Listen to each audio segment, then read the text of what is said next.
60కి తర్వాత కూడా మనల్ని ఆరోగ్యంగా ఉంచే ఆ 5 విషయాలు ఏమిటో చూద్దాం. ఇక రెండవది ఫిజికల్ హెల్త్.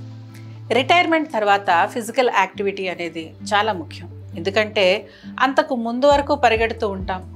ఉదయం లేవాలి, రెడీ అవ్వాలి, ఆఫీస్కి వెళ్ళాలి, వర్క్ చేయాలి, తిరిగి మళ్ళీ ఇంటికి రావాలి. ఇలా ఎవరికి వారు వారి వారి ప్రొఫెషన్స్ని బట్టి ఎప్పుడు ఏదో ఒక పని చేస్తూనే ఉంటారు. ఫిజికల్గా యాక్టివ్గా ఉంటారు. కానీ ఒక్కసారి రిటైర్ అయిన తర్వాత ఈ మూమెంట్ ఆగిపోతుంది.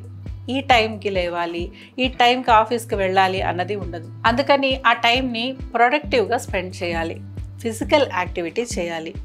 ఫిజికల్ యాక్టివిటీ అనేది చాలా ఇంపార్టెంట్. ఏం చేయాలి? రోజుకి 10,000 అడుగులు వేయాలి. ఏరోబిక్ యాక్టివిటీ చేయాలి. ఏరోబిక్ యాక్టివిటీ అంటే ఏంటి?